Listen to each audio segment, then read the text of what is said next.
In this lecture, we are looking at a constitutional monarchy. We want to understand what that means. Constitutional monarchy, a system of governance around the world, many countries, big countries, democratic countries practicing constitutional monarchy. We want to understand what it is as a system of government that allows for someone else to be the head of state. Sometimes that person is not a citizen of that country, but is the head of state of that country. How does that work? What does that mean? Why would any country that has political independence have constitutional monarchy? So let's take a look at this concept and idea and begin to understand it closely as a system of governance around the world. And so we begin with just a basic definition of the concept, of the idea. A constitutional monarchy is a system of government. So let's take a look at this closely. It's a system of government where a monarch, and a monarch is a king or a queen, where a monarch serves as the ceremonial head of state. Now, please take note of this, students. Ceremonial is a key word here. What does that mean? Ceremonial. You're there as a symbol of power, but yet you don't have power. As a symbol of authority, but yet you don't have authority. That's what it means. Ceremonial head of state. Whenever you see the word ceremonial, it means symbolic, essentially. Especially in this context, it means symbolic, students. Let's take a look at this again. A constitutional monarchy is a system of government where a monarch, like a king or queen, serves as the ceremonial head of state. However, and this is the key point here, however, his or her power is limited by the Constitution. What does that mean? Why can't they have wide-ranging power if they're the head of state? Head of states around the world have powers, do they not? Why is it different in a constitutional monarchy? Their powers are limited by the Constitution because they do not have, please take note of this, executive power.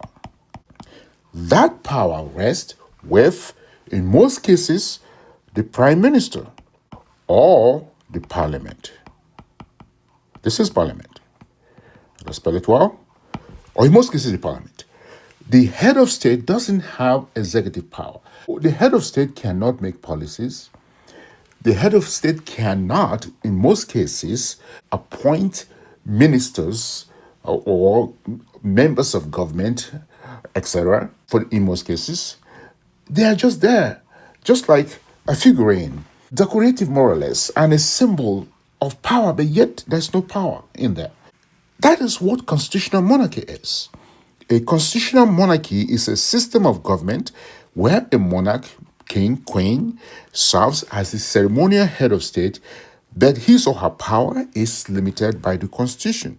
So essentially, they have power to say, oh, yes, you can have an election, even though they can never say no. Yes, you can appoint so person, even though they cannot appoint anyone themselves.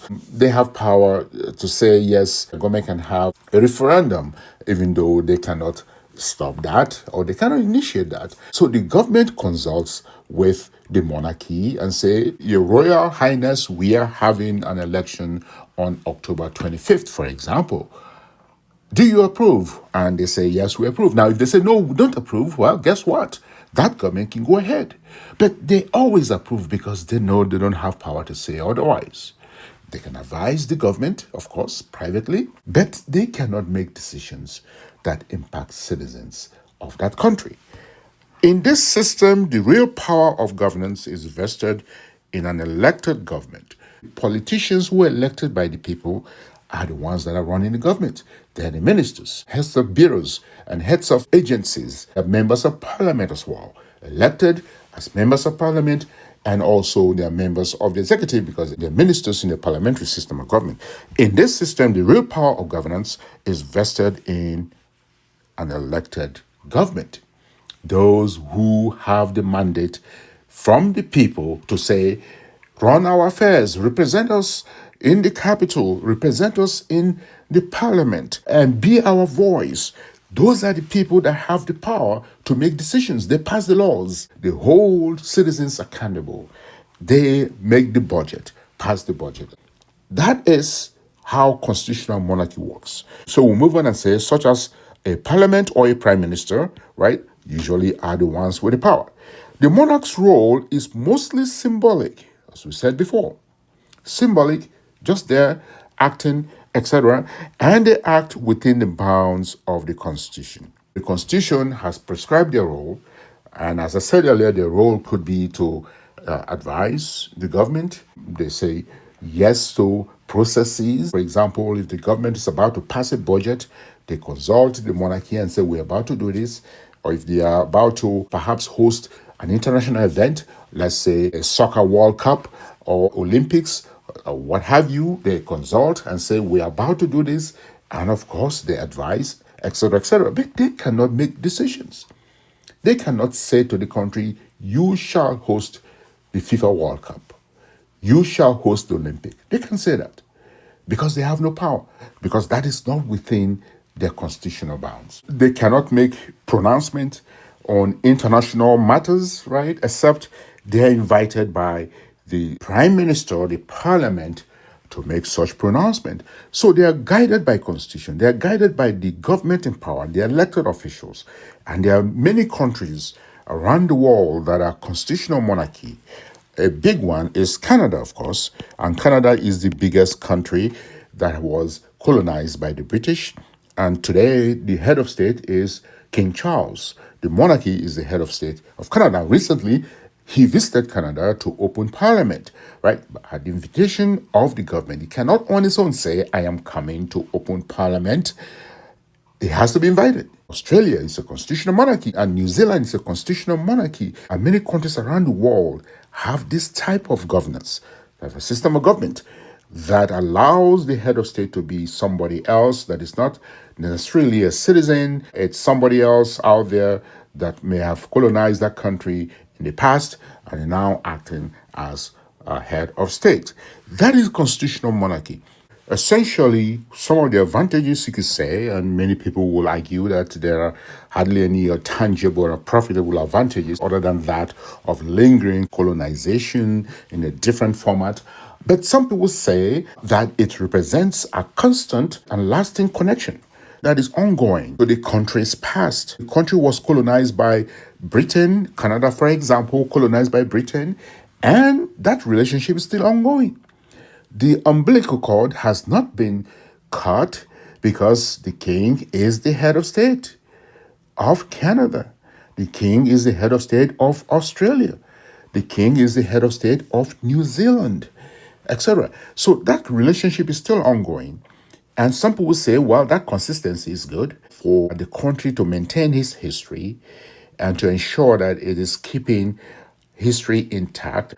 And some people will argue with that. And some people say that is not right. The United States was also colonized by the British, and the United States does not have a head of state who is not a citizen, who is not elected. Nigeria was colonized by the British. Nigeria does not have a head of state who is not elected.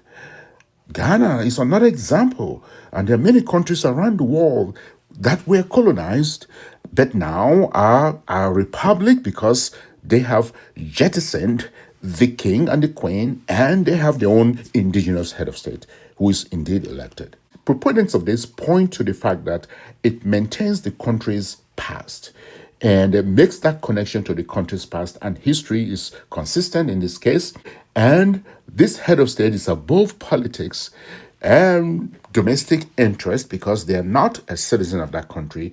King Charles is not a Canadian, he's a British citizen, and so can now take interest in local domestic Canadian affairs. And that is the perception amongst those that want this system to continue. So constitutional monarchy is a system of government where a monarch, like a king or queen, serves as the ceremonial head of state that does not have much power. The key point here is it is symbolic, it is ceremonial, because power is vested in elected government, and it is symbolic. Their role is symbolic, and they act within the bounds of the Constitution. This is constitutional monarchy, and when we talk about systems of government, this is one of the systems of government practiced around the world by countries like Jamaica, although they are looking to jettison The monarchy, a country like Barbados, has already done that. Some countries around the world are considering that as well, but some are still firmly entrenched